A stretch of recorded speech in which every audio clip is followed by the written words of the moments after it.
Hi welcome back to my channel. ఈరోజు కథ నీచతగా రెండో భాగాన్ని వినేద్దాం.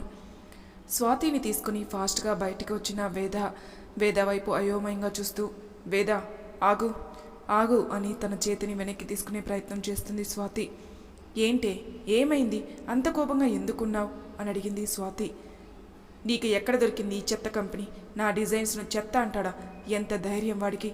అసలు ఏం నాలెడ్జ్ ఉందని పక్కన వాళ్ళను జడ్జ్ చేస్తాడు వాడు అని తిట్టుకుంటూ అక్కడున్న బెంచ్ మీద కూర్చుంటుంది వేద. స్వాతికి మాత్రం వేద ఎందుకు అంత కోపంగా ఉంది అనేది అర్థం కాదు. మెల్లగా వేద పక్కన కూర్చుని, అసలు ఏమైంది చెప్పు అని తన చేయి పట్టుకుంటుంది. స్వాతి వేద కోపంగా జరిగింది మొత్తం తనకు చెప్తుంది. స్వాతి కొంచెం షాక్ అవుతుంది. అయినా వేద, తప్పు నీ వైపు కూడా ఉంది. అతను కంపెనీ ఎండి, డెసిషన్ తను మాత్రమే తీసుకోగలరు. మన డిజైన్స్ అందరికీ నచ్చాలని రూల్ ఏం లేదు కదా. ఈ ఆఫీస్ కాకపోతే ఇంకోటి, దానికి నువ్వు చేసిన పని మాత్రం చాలా తప్పు. అతను హై పొజిషన్లో ఉన్నాడు అంటూ ఇంకా ఏదో చెప్పాలని ట్రై చేస్తుంటే వేద ఆపమన్నట్టు చేయి చూపిస్తుంది. అయిందా నువ్వు చెప్పటం? అవును, నిజమే, అతను హై పొజిషన్లో ఉన్నవాడు కావచ్చు, బట్ డిజైన్స్ బాగాలేదని నార్మల్గా కూడా చెప్పొచ్చు. కానీ అదేం చెప్పకుండా ఇష్టం వచ్చినట్టుగా మాట్లాడడం మాత్రం తప్పు. అయినా నువ్వు అతని సైడ్ మాట్లాడుతున్నావేంటి అని కోపంగా అక్కడి నుండి వెళ్ళిపోతుంది వేద. వేద ఆగు ఆగు అంటున్నా కూడా పట్టించుకోదు. దీనికి ఏమొచ్చినా ఆపలేం అనుకుంటూ తను వెళ్ళిన వైపే చూస్తూ ఉంటుంది స్వాతి. బృందావనం దక్ష్ విల్లా. సాయంత్రం 5 అవ్వటంతో పార్వతి గారు రామ్ కోసం ఎదురు చూస్తూ ఉంటారు. కొంచెం సేపటికి రామ్ ఇంట్లోకి వస్తాడు. హాయ్ రామ్, ఏంటి ఇవాళ స్కూల్లో లేట్ అయిందా? అవును, బాబాయ్ ఎక్కడా? నువ్వు ఒక్కడివే వచ్చావు అని అడిగింది పార్వతి. రామ్ షూస్ తీస్తూ, ఏమో నానమ్మ, బాబాయ్ రాలేదు, డ్రైవర్ను పంపాడు, బిజీగా ఉన్నాడేమోలే అని అంటూ పార్వతి గారి ఒళ్ళో కూర్చుంటాడు రామ్. నానమ్మ, నీకు ఒక విషయం చెప్పాలి అన్నాడు. ఏంటి నాన్నది అని రామ్ తల నిమురుతూ ఉంటారు పార్వతి గారు. మరేమో రేపు మా ఫ్రెండ్ వినీల్ బర్త్డే, అందరినీ పార్టీకి ఇన్వైట్ చేశాడు. రేపు నేను కూడా వెళ్తానమ్మా, ప్లీజ్ ప్లీజ్ అని ముద్దుగా అడుగుతాడు రామ్. అవునా, సరే వెళ్ళు, కానీ నేను చెప్పినట్టు వినాలి, ముందు హోంవర్క్ చేయి అన్నది పార్వతి. ఓకే అన్నాడు రామ్ అని హ్యాపీగా అక్కడి నుండి వెళ్ళిపోతాడు. పార్వతి గారు రామ్ వైపే చూస్తూ ఫోటోలో ఉన్న తన పెద్ద కొడుకు కోడల్ని చూస్తూ కంటతడి పెట్టుకుంటారు. రాత్రి 9 గంటలైంది. వేద ఇల్లు. వేద బుక్ పట్టుకుని గార్డెన్లో కూర్చొని ఆలోచిస్తూ ఉంటుంది. తనకు పదే పదే దక్ష మాటలు గుర్తుకొస్తుంటాయి. బామ్మగారు వంటింట్లోకి వెళ్తూ బయట కూర్చున్న వేదాన్ని చూస్తారు. ఏమైంది దీనికి ఇవాళ? వచ్చినప్పటి నుండి ఇలా కూర్చొని ఆలోచిస్తూ ఉంది, ఏంటో దీని గోల అని అనుకుంటూ అక్కడి నుండి వెళ్ళిపోతారు బామ్మ. వేద ఆలోచనలకు అంతరాయం కలిగిస్తూ తన ఫోన్ రింగ్ అవుతుంది. వేద ఉలిక్కిపడి ఫోన్ తీసుకుని, ఈ టైంలో ఎవరు అని అనుకుంటూ ఫోన్ లిఫ్ట్ చేస్తుంది వేద. హలో అన్నది వేద. అవతలి వైపు, వేద, నేనమ్మా అనిత ఆంటీని అన్నారు. హా ఆంటీ చెప్పండి, ఏంటి ఈ టైంలో, ఏమన్నా అర్జెంటా అన్నది వేద. కొంచెం అలాంటిదే అమ్మా, రేపు మా అబ్బాయి వినీల్ బర్త్డే అమ్మా, తెలుసు కదా, కాస్ట్యూమ్ నీ దగ్గర చేయించాను అన్నది ఆమె. అవునా ఆంటీ, ఇప్పుడు ఏమైంది? ఏం లేదమ్మా, చిన్న హెల్ప్, మా వాడికి ఎన్ని బర్త్డే థీమ్స్ చూపించినా అవి నచ్చటం లేదు. ఏమీ అనుకోకపోతే నువ్వు థీమ్ సెలెక్ట్ చేసి రేపు కొంచెం డెకరేషన్ చేయించాలమ్మా. నీ మాట అయితే వాడు కాదు అనడు. నీకు నచ్చిన థీమ్ రేపు వాడికి నచ్చేలా నువ్వే చేయాలమ్మా ప్లీజ్ అన్నది ఆవిడ. బతిమలాడుతూ ఉంటారు. వేద కొంచెంసేపు ఆలోచించి, సరే ఆంటీ, తప్పకుండా చేస్తాను, మీరేం టెన్షన్ పడకండి అని కాల్ కట్ చేస్తుంది వేద. వాడెవడి కోసం నేనెందుకు ఇంత ఫీల్ అవుతున్నాను? వాడు కాకపోతే ఏంటి, నా కోసం ఎంతమంది క్లయింట్స్ ఉన్నారు అని హ్యాపీగా ఫీల్ అవుతూ లోపలికి వెళ్ళిపోతుంది వేద. తర్వాతి రోజు వేద స్వాతి ఇద్దరు వినీల్ బర్త్డే సెలబ్రేషన్లో చాలా బిజీగా ఉంటారు. వేద వినీల్ టేస్ట్కి తగ్గట్టు ప్రిన్స్ థీమ్కి తగ్గట్టుగా ఉండేలా చూస్తుంది. అన్ని చోట్ల ప్రిన్స్ క్రౌన్ బొమ్మలు, ప్యాలెస్ బొమ్మలతో అలంకరించారు. అక్కడక్కడ బెలూన్లు ఎవరైనా చూడగానే చాలా ఆకట్టుకునేలా ఉంటాయి. వినీల్ కాస్ట్యూమ్స్ కూడా ప్రిన్స్ కాస్ట్యూమ్ కావడంతో కాన్సెప్ట్ యాప్ట్గా ఉంటుంది. వేద అరేంజ్మెంట్స్ అన్నీ చేసేసి పిక్స్ తీసుకుంటూ ఉండగా స్వాతి అక్కడికి వచ్చి, పర్లేదు, ఇక నుండి బొటిక్ ఆర్డర్స్ మాత్రమే కాదు, ఇలా ఈవెంట్ ఆర్డర్స్ కూడా తీసుకోవచ్చు అని వెటకారంగా ఉంటుంది. స్వాతి మాటల్లో వెటకారం అర్థమైన వేద, ఇంక చాలు ఆపుతావా, పని మొత్తం అయిపోయింది, ఆంటీకి చెప్పి వెళ్దాం పద అన్నది వేద. అలాగే తల్లి, పద అని వేద వెళ్తుంటే తన వెనకాలే ఫాలో అవుతుంది. ఇద్దరు అనిత గారి దగ్గరికి వెళ్తారు. ఆంటీ, డెకరేషన్ మొత్తం అయిపోయింది, ఇంకా మీరు పార్టీ స్టార్ట్ చేసుకోవచ్చు నిశ్చింతగా అన్నది వేద. చూశాన్రా, అంకుల్ వచ్చి చెప్పారు నువ్వు చాలా బాగా చేస్తున్నావని అని అంటూ వేద చేయి పట్టుకుంటారు అనిత. థ్యాంక్స్ ఆంటీ, ఇంకా మేము వెళ్తాం అన్నది వేద. ఎక్కడికి వెళ్ళేది, మీరు కూడా పార్టీకి ఉండాలి అన్నారు అనిత. లేదులేండి, మళ్ళీ లేట్ అవుతుంది అన్నది స్వాతి. ఏం లేట్ అవ్వదు, నేను డ్రాప్ చేస్తా కదా, మీరు పార్టీ అయ్యేదాకా ఉండాలి అని గట్టిగా చెబుతారు అనిత. వేద స్వాతి చేసేదేమీ లేక తలూపుతారు. కొంచెం సేపటికి పార్టీ స్టార్ట్ అవుతుంది. అందరూ పేరెంట్స్, పిల్లలు అందరూ వస్తూ ఉంటారు. అందరికీ వేద చేసిన థీమ్ చాలా బాగా నచ్చుతుంది. అనిత గారు వేద గురించి అందరికీ చెప్తూ ఉంటారు. ఇంతలో పార్టీ స్టార్ట్ అవుతుంది. అందరికీ డ్రింక్స్ అన్నీ సర్వ్ చేస్తూ ఉంటారు. పార్టీకి రామ్ కూడా వస్తాడు. పిల్లలందరూ ఒకచోట చేరి ఆడుకుంటూ హ్యాపీగా ఉంటారు.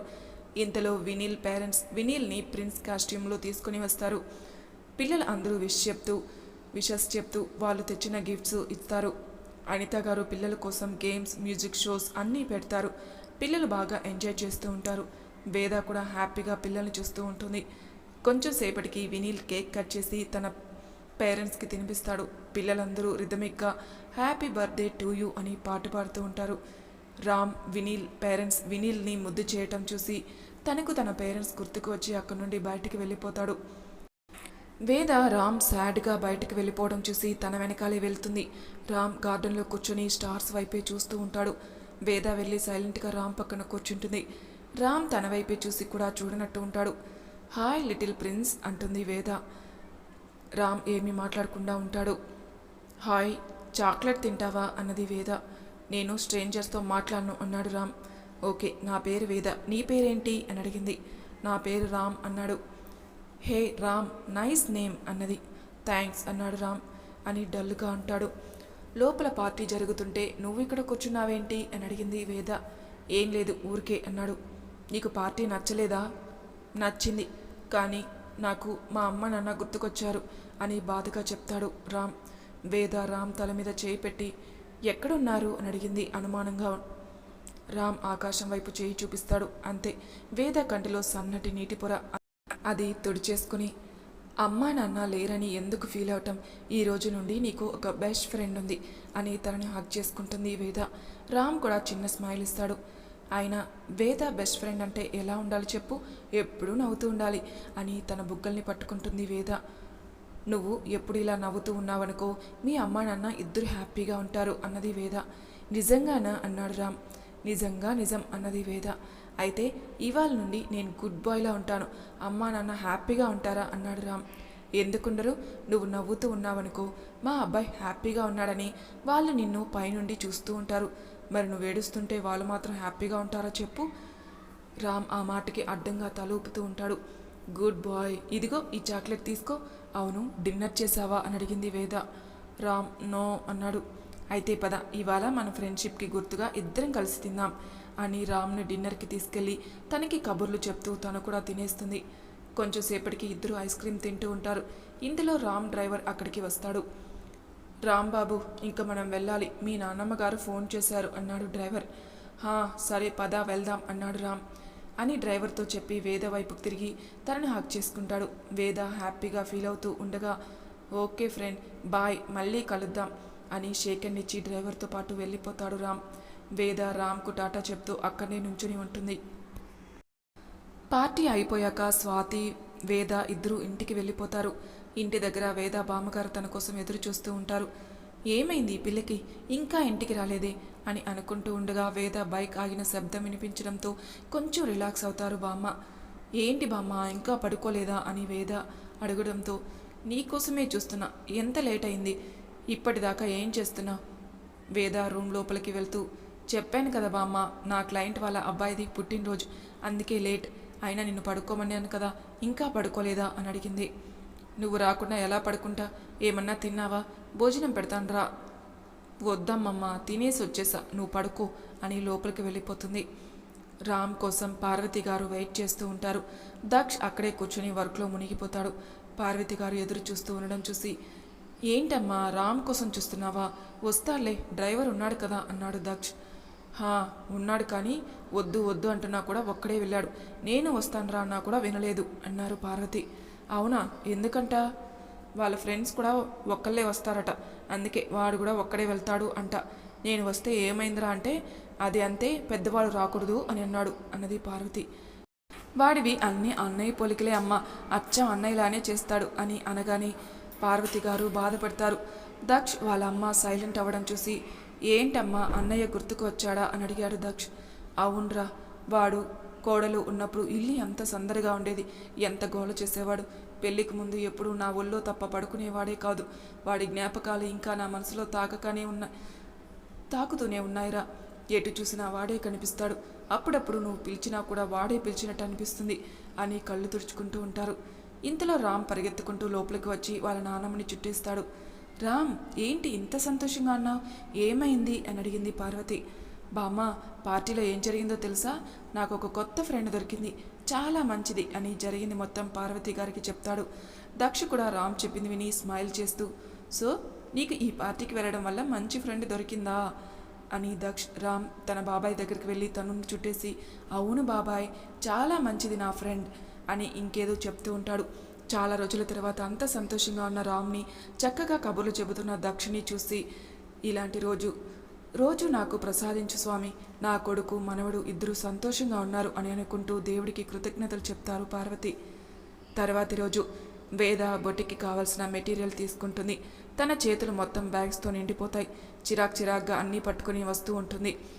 ఈ స్వాతిని రమ్మంటే రాదు, ఇన్ని బ్యాగ్స్ నేను ఒక్కదాన్ని మోయలేకపోతున్నా, ఇప్పుడు క్యాబ్ మాట్లాడుకోవడం బెస్ట్ అని తిట్టుకుంటూ ఉంటుంది. ఇంతలో తన ఫోన్ మోగుతుంది. ఇప్పుడే ఫోన్ రావాలా అని అనుకుంటూ ఫోన్ లిఫ్ట్ చేస్తుంది. అతి కష్టం మీద ఫోన్ లిఫ్ట్ చేసి, హలో ఎవరు అన్నది వేద. నేనే, ఎక్కడున్నావు, షాపింగ్ అయిందా అని అడిగింది స్వాతి. వస్తున్నా, క్యాబ్ బుక్ చేయవే ప్లీజ్, చేతిలో ఎన్ని బ్యాగ్స్ ఉన్నాయో తెలుసా అని మాట్లాడుతూ వెళ్తూ ఉంటుంది. ఇంతలో ఒక కారు వేదను గుద్దబోతుంది. వేద ఒక్కసారిగా అరిచేతిలో ఉన్న బ్యాగ్స్ వదిలేస్తుంది. తను కోపంగా, హేయ్ సెన్స్ లేదా, కళ్ళు జోబులో పెట్టుకొని డ్రైవ్ చేస్తున్నావా అని కోపంగా అరుస్తుంది. ఆ మాటకు కారులో ఉన్న అతను బయటికి వచ్చి, హే ఏం మాట్లాడుతున్నావు అని అరవబోయిన వేదాన్ని చూసి ఆగిపోతాడు. వేద కూడా అతన్ని చూసి షాక్ అవుతుంది. నువ్వా అన్నది వేద. దక్షి కూడా నువ్వా అని ఒకేసారి అంటారు. మరి తర్వాయి భాగంలో ఏం జరుగుతుందో నెక్స్ట్ ఎపిసోడ్లో తెలుసుకుందాం. అంతవరకు నా ఛానల్ని సబ్స్క్రైబ్ చేయని వాళ్ళు ప్లీజ్ సబ్స్క్రైబ్ చేసుకొని లైక్ చేసి షేర్ చేయండి. మీ అభిప్రాయాలు నాకు కామెంట్ రూపంలో తెలియజేయండి. Thank you for listening.